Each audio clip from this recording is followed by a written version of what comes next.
Jamal, right? Look what he's going through. He's at high risk of going to difficulties in 10 or 15 years. Mark my words here. In his case, as much as I know him, I think he comes from very moderate beginnings. He's a rich man now. His father's rich, his mother's rich, his sister's rich. So imagine all the people wanting the piece of that wealth. Imagine what it does to a brain of a 17-year-old or 18-year-old where everything is in the public. I mean, he's the poor guy who was texting a girl and now he's a girlfriend.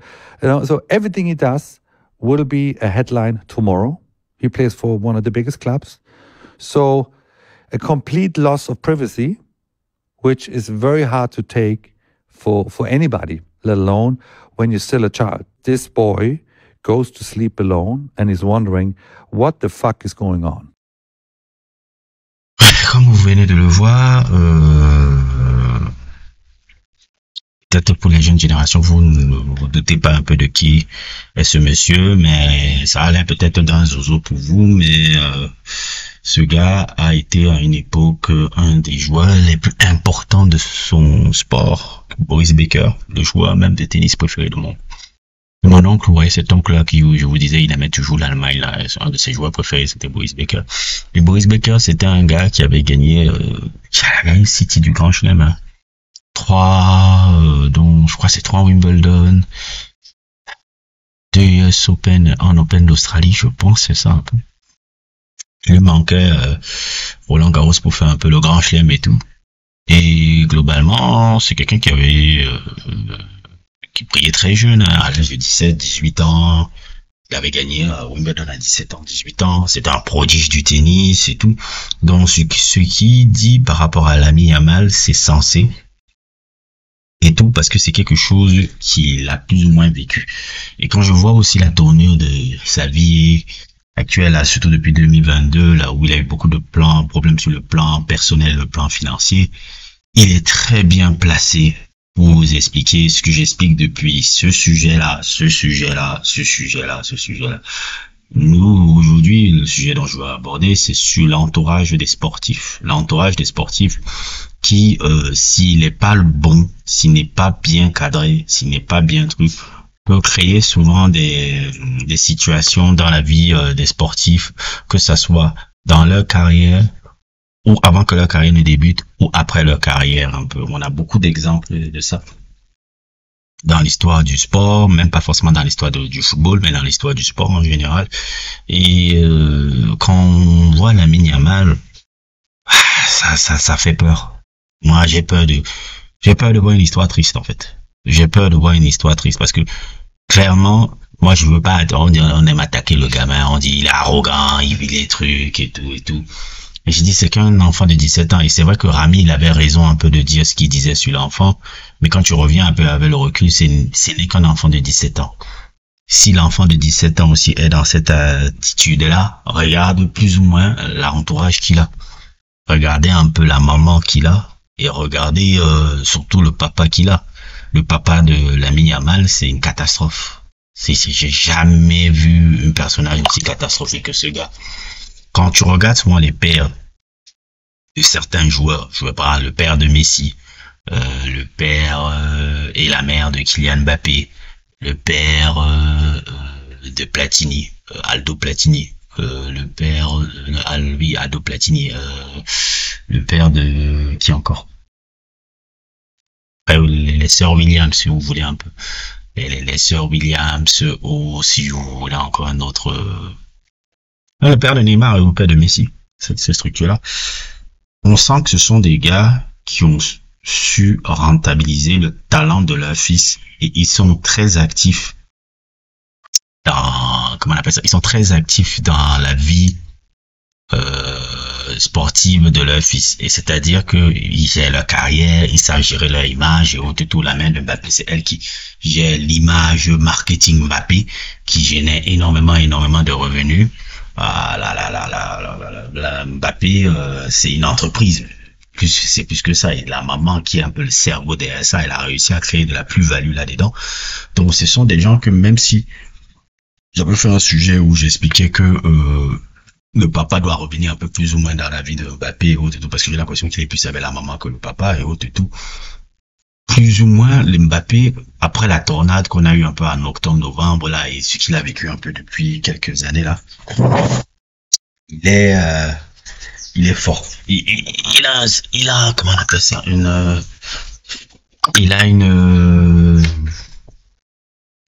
a un entourage très, très, très, structuré.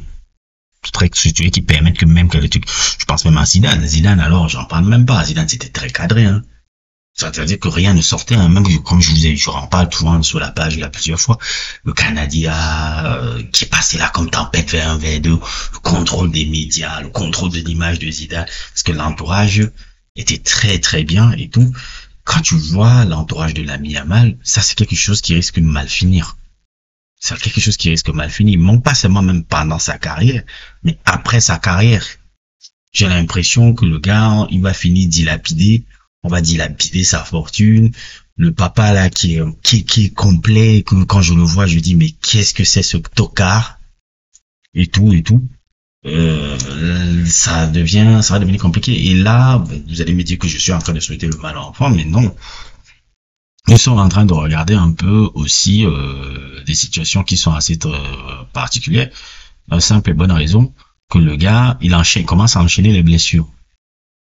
Il est revenu contre le PSG là et autres et tout, il est déjà blessé. Ouais, un peu. Alors, on ne sait pas qu'est-ce qui se passe dans sa vie privée maintenant. Qu'est-ce qui se passe? Ça allait être turbulent. Et ce que Boris Becker dit là, c'est vraiment important parce que Boris Becker, quelque part aussi un peu vécu ça. Il a vécu ça. Allez regarder le podcast un peu où il a raconté sa vie là. C'est super intéressant. Je m'étais jamais intéressé à la vie de Boris Becker là parce que je savais pas qu'il avait eu tous ces problèmes là, problèmes personnels là. Parce que moi je le regardais un peu. Ouais, c'est un peu comme Björn Borg et tout. C'est un joueur bien assis financièrement et j'en passe. Mais je ne savais pas que après sa vie avait été très compliquée comme ça. Il avait une vie très compliquée, une après-carrière assez compliquée, assez compliquée et tout, et les problèmes financiers qu'il a eu et tout. Ça c'est assez triste. C'est assez triste aussi et il a été déclaré coupable de 24 chefs de poursuite qu'il a été reproché avec un lien comme près de 3,5 accordé à la banque privée. Il a eu beaucoup de problèmes. Et forcément, je pense, comme je l'ai dit, il est bien placé pour voir vraiment le destin funeste que peut arriver à Lamine Yamal. Et qui peut arriver à un truc. Et c'est exactement ce qui se passe généralement dans les entourages de sportifs quand ils ne sont pas bons. Et on n'est pas là en train de parler parce que les gens nous disent que oui, vous êtes là dès que le gars a le succès, blablabla, blablabla, blablabla. Non. Quand on voit certaines situations, nous avons des exemples de stars légendaires qui ont eu des coups, que ça s'est mal passé et on connaît un peu les codes. On voit un peu, on se dit, mais c'est qui ça? Parce que c'est pas le problème seulement qu'une famille vient de famille modeste. Mais c'est souvent le problème quand tu regardes est-ce qu'ils sont... Parce que tu peux venir de une famille modeste, mais avoir un peu un côté, je dirais pas forcément culturel, mais avoir un peu la tête sur les épaules. Regardez la mère de Dembélé, par exemple, que vous avez vu là. C'était la première fois que je la voyais. Tu ne savais même pas qu'elle était là, tu la voyais même pas dans les médias. Elle dit que on l'a vue juste pour le Ballon d'Or et c'est une femme qui reste toujours à sa place, qui parle très peu, ne se montre pas trop et tout, et qui je me dis c'est pour ça que tu vois un peu Dembélé, t'as l'impression que tout est structuré.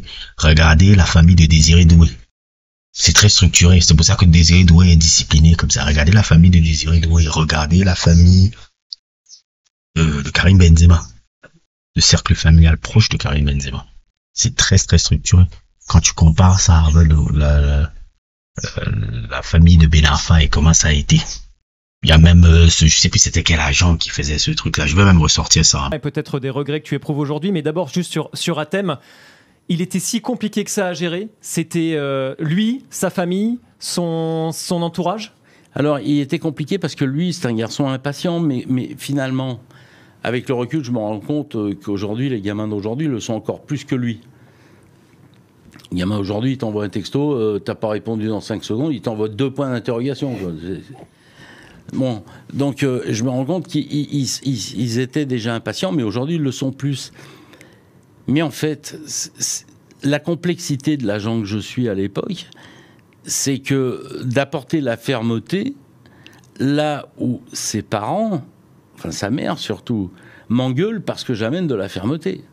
C'est-à-dire que sa mère, il crie aux bonbons, elle lui donne des bonbons, alors que moi, je lui dis, il ne faut pas manger de bonbons. Donc je prends deux c'est ces essuie-glaces, j'en prends un d'un côté, un de l'autre, et j'arrête pas de recevoir. Alors qu'en fait, le garçon, mais réellement, il est adorable. Il est adorable dès lors qu'on n'a pas une influence immédiate sur lui. S'il y a une influence immédiate, quelqu'un qui lui passe son caprice immédiat, alors il devient odieux avec tout le monde. Alors, par exemple, quand il vient à Lyon la première fois, qu'on va au restaurant, le soir, on a rencontré Jean-Michel Aulas.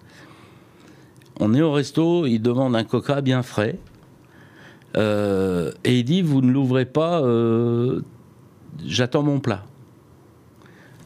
Serveur, serveuse, ils arrivent, ils n'oublient pas.